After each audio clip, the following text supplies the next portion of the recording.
Bridging the global gap between the rich and poor nations is a continuous struggle. One major way in which the rich countries try to broker equity funding assistance to the world's poorest or challenged nations is to give some measure of cushion here and there. It is estimated in development circles that about 18 trillion US dollars flow into Africa annually to assist the poor countries. Unfortunately, Nigeria being one of these poor countries. That we get a good portion of this multi-sectoral funds into the various social services, especially in education, health, and other sectors. The donor communities are getting fatigued. An inflow of funding is rapidly phasing out. What will become of our social services in education, in health, water resources, particularly the ones that these donor countries have continually supported? Now, take for example stoppage of HIV and TB, leprosy, reproductive health, etc. Funding these huge social interventions has its implication if and when and how this support from donor countries stop. Now, some people say it is a catastrophe waiting to happen. Or imagine our educational or health system nosedive from its current poor state of financing. Imagine the devastating effects on our economic and financial life and its implication for our low GDP. What does this portend for our nation? What do you think of the Nigerian health or education or water resources or sometimes even infrastructure sectors? What can governments and individuals do? What is the role of the private sector? These apprehensions are the focus of this special episode of Bridges. Welcome, I'm Muchima Conchola. We are on the bridge and we are working for a sustainable society. Well, today we have women in here and the men are in the minority. So let's start with the men. So I'll introduce on the panel two of our lead discussants, Dr. Orji Ejike. You've been here before, and welcome again on Bridges. Thank you, now, Dr. Abiola, who is next to him on, I think on his right, is Dr. Abiola Akeode. She's the Executive Director, Women Advocates Research and Documentation Center. You are welcome. It's been quite a while we wanted you on this program, so welcome. And then our sister that constantly and consistently have supported Bridges is Hawa Shekaro. You are welcome. Thank you. So, and here we have concerned advocates of this issue that is burning, and it looks like we're not actually speaking to it. So, ladies and gentlemen, you're all welcome on Bridges. So let's get to it. Let's first of all try to analyze where are we now in terms of dependency on donor intervention in all of these sectors which I have spoken to at the introduction. Let's start with the gentleman. Thank you, Moji. I'm glad that you brought this up to be discussed on this program. For me, if we look at the resources Nigeria has, and if we look at what development aid, the quantum of development aid that comes into the country, looking at it in terms of percentages of the resources that we even have every year to deploy, we don't need anybody's aid. A few years ago, I don't know what the numbers are, but at least I know by about 4 or 5 years ago, all the international development funding that comes into this country or come into this country is less than 1% of our GDP. Maybe it's got up to 2% now, I'm not quite sure. I don't want to quote numbers that I'm not sure about. But the one I'm sure about is that a few years ago, it was less than 1% of our GDP. So what this means to me is that if we efficiently, transparently, and then use issues of accountability to deploy our resources in the country, we'll go so much and we don't need anybody's aid. But however, having said that, aid doesn't really come only in terms of quantum of money. Aid also comes in terms of technical support, resources in terms of managerial skills, those are the ones that I know that we lack, and forever will be grateful to donors who come to give us aid. But I'm a firm advocate for program for results. You don't just give money. I will give you a credit if you do A, B, C, and D. If you spend $1, I'm going to match it with another $1 if you do A, B, C, and D. And before I give you that $1, I want to see that money. That's why I'm very, very delighted with this Saving 1 Million Lives money. It's program for results. And then you can see all the states are working very hard to earn that credit. That's the only way it can work in the country. But if you give people money, it's everybody's money. So having established the state, to let us know that, okay, about 1% of it comes, but they don't usually just come in terms of money, but in terms of experts also being able to build capacity here. When all these goes off, where are we, Dr. Akeode, please? I need to... Well, I think that it's really something of concern, because generally people know as we speak that there is what we call support or donor fatigue, and of course we can trace this to a lot of reasons. There's been a lot of collapse also, economic crisis from the global west, and that's affecting almost everybody in terms of funds. So the funds that we used to have has decreased because they also probably have other things, you know, that they want to use the money for in their own country. So then also the fact that the country has transited from military regime where there was a lot of need for, you know, donor support to a democratic regime, so to say. So there's a general assumption that things are better and we should be able to manage the largest that we have, you know, within this country to address some of our issues within the country. If you look at most of the countries where we get the funds from, yes, while we have some funds, some aids that come directly from government, and I can also say that categorically that Nigeria has also done a lot of that before with the support to Syria loan, you know, to some of the ECOWAS country when they were in crisis. So meaning that it's not as if we also don't do that, you know, to other countries, and also that also clarify the fact that it's not as if we don't have capacity, you know, to do it to also support our own people. But the point is that it seems that our own issue is not a priority to us anyway, particularly when it has to do with health, education, and some of the things that we're expected to focus more on. And just to say this quickly, in those countries like America, so you have like Ford Foundation. These are also private agencies who have made some money, but we have very few of that, apart from Danjuma Foundation and one or two, except if it's like Shell Foundation or MTN. We don't have, despite the fact that we have quite a lot of people within the country that could do that, they don't see putting money in this kind of thing. Well, we'll come to that because we need to build a bridge after all, and there's a gap. That's why we So, well, my sister Hawa, what's your take on this? Yeah, it appears to me that you know, we don't. I mean, the culture of investing in development, you know, by individuals is actually not there for us in Nigeria. And otherwise, when you look at the list of the you know, richest people in Africa, you find out that we have quite a good number of them who are Nigerians. But how many of them actually, you know, invest as in giving back to the society in a meaningful way, like we have other people in developed countries do? You know, and this is the time to do that.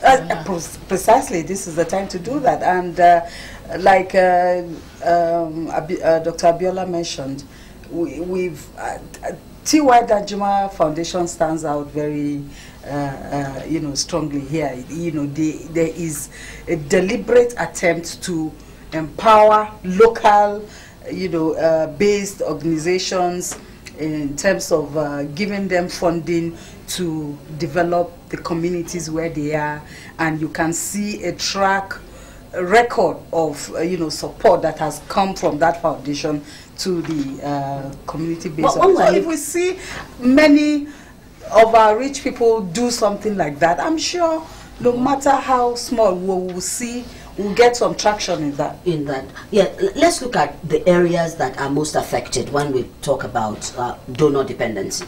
Yeah, you know, that there are sectors that are most affected, and we can't pull out. You know, when you pull out that intervention, there will be a gap, and we don't want this gap.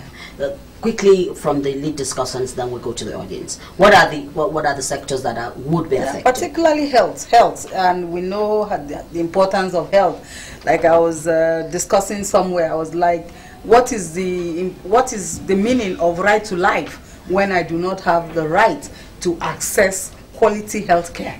It makes a nonsense of that right, you know, to life. And we know that our health system, there are lots of gaps therein, and we do not have, for instance, in the budget that has just been signed, how much was actually allocated to health? It's not enough. In fact, it's just a fraction. It's like a drop in the ocean to deal with all the different health challenges that we are facing in the country. Yes. Yes, in terms of, if you mean international development assistance, that's what we've been talking about. Yes, if they pull out, isn't it? Let me give you a clear example. In the issue of immunization, by 2023, Nigeria will be needing $623 million to be able to immunize all the children that this country will produce. And then that warning has been sounded over and over and over and over again. So what we will expect to see is that we should, in a measured way, start increasing our allocation nationally to that sector. And then, you know, immunization happens to be the one magic bullet. If you get it right, it's the most return on investment you can do in a health intervention. Yet we are not paying attention to it. So Gavi will exit 2023. And the amount of money being brought in by Gavi, including the one we put in the pot, is about $623 million. So this is one major funding gap that is going to come. The other major funding gap that's going to come is in the issues of commodities for family planning. As we speak, the Association for the Advancement of Family Planning was able years ago to advocate to government to start putting money on the table. Before, only international donor agencies put money on the table for our commodities. We were putting zero. So in the last administration, they started with $3 million and made a promise of bringing another additional $8.3 million for reproductive health commodities, not just family planning. That never happened. The only thing that came was $3 million. Occasionally it came $1 million, $2 million. This present administration has at least increased. We now have $4 million they committed, and it's been put in the budget for last fiscal year. So I expect minimum that $4 million will be there. But that's a tip of the iceberg about the money we need. In the last costed implementation plan that was done after the blueprint on family planning was developed, we need $12.3 million annually to be able to meet the target we have set for ourselves, 27% by 2020. Now, we are putting only $4 million. So there's a gap of that 12-point-something million to 4.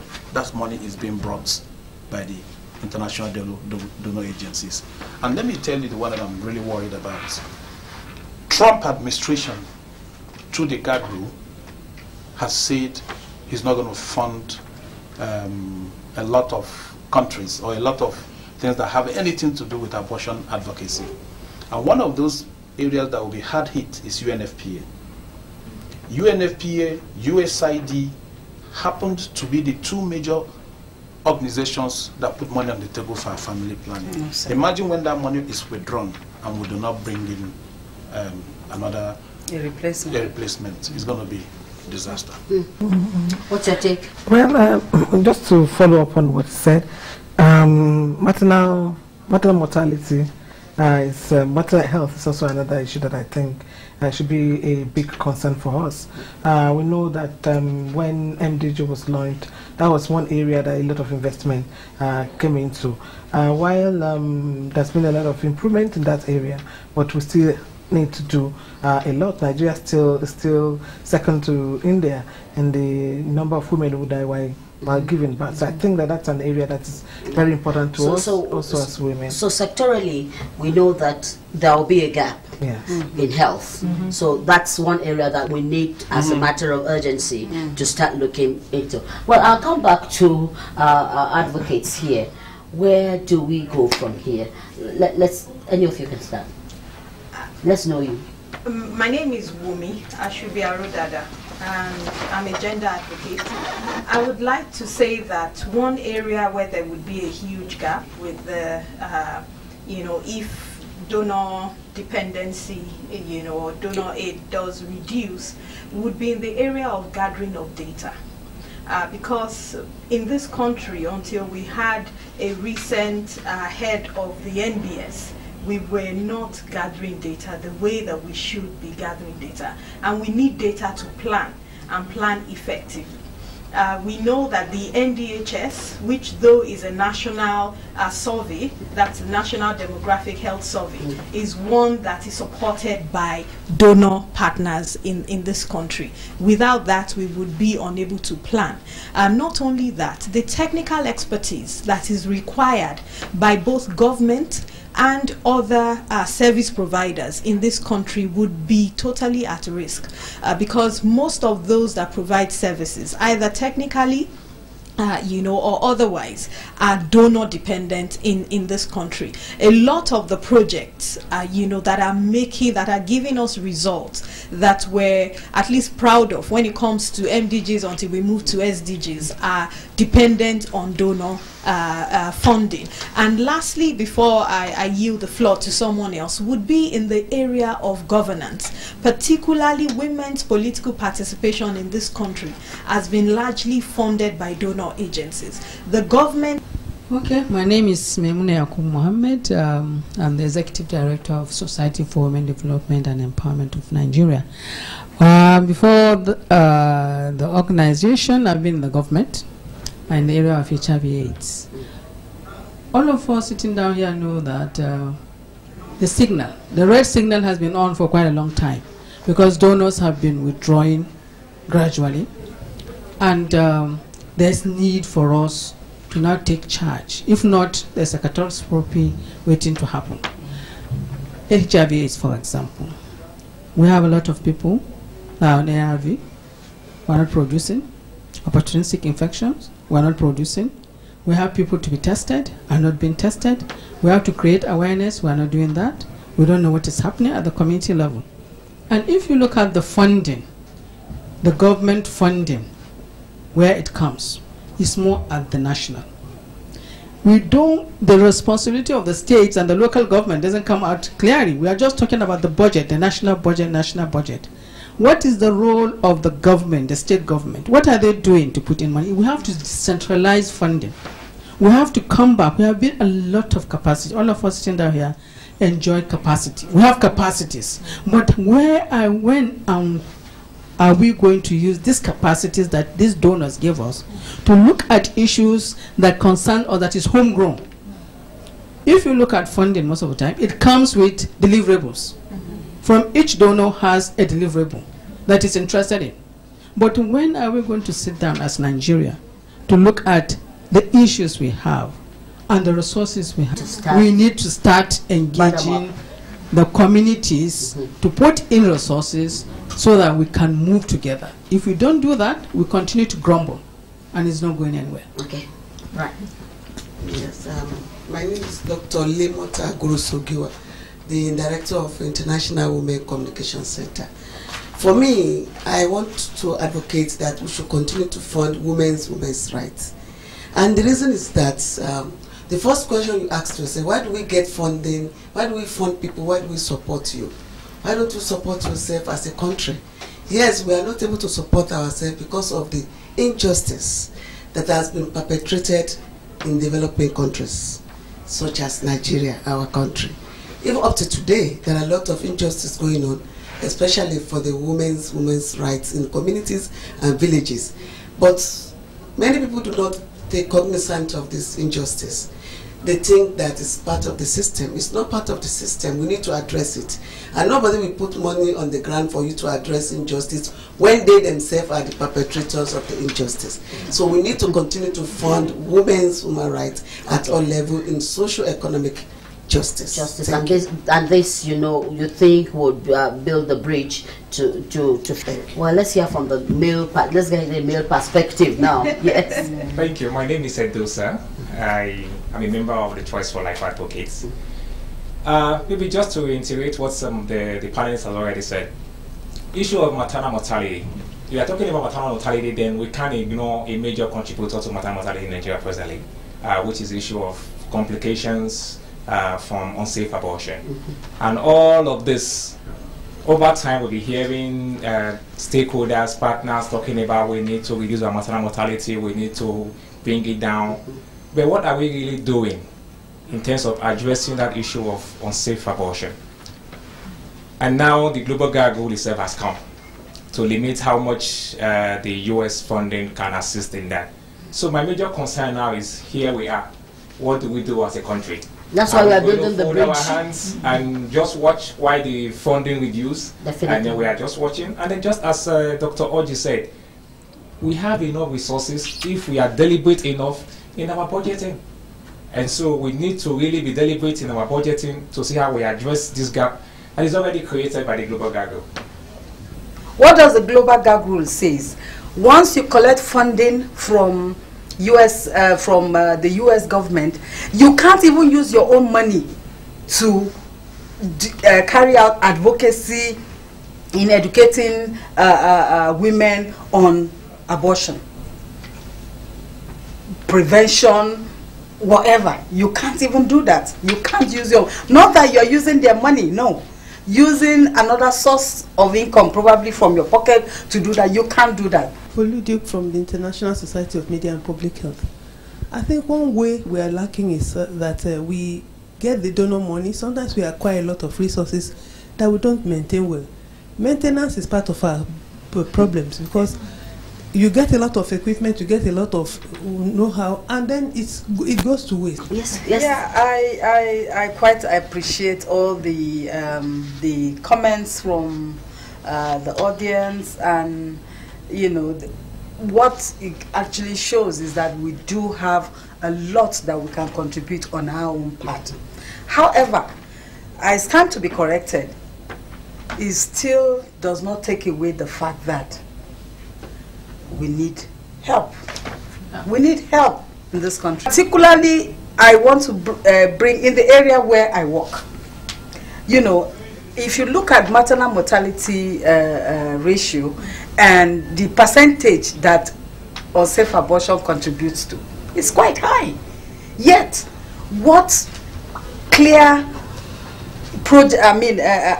intervention does the government, you know, put in place in order to address that? Trump's global gag rule is much more destructive than Bush's global gag rule. That's right.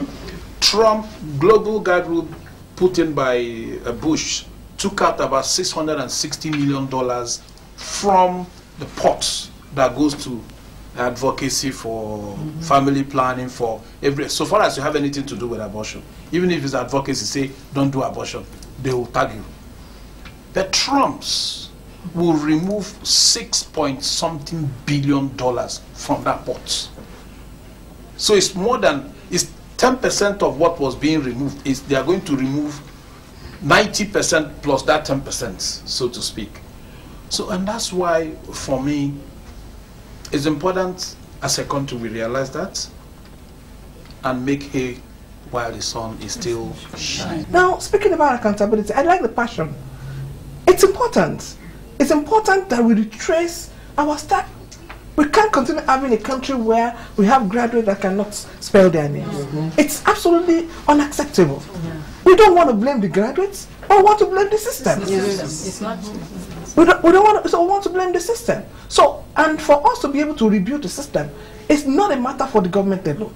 It's a total reorientation. Our value system must change. Thank you. I'll just take it there from you. Our value system must change. And this is where we're going. I believe that is the study bridge that we've been able to build today. We're looking inside, inbuilt capacities that will institutionalize issues for us so that we can actually go to bed on a lot of these issues that a lot of us went to school in Nigeria. We didn't have to go to school abroad. Public school. Ever. You know, whatever things you did, you don't, by the way, was when they came. So we need to have the good old times back, but making it sustainable within the context of Nigerians funding their needs transparently and giving accountability a place, and making sure that infrastructure and contents are of quality.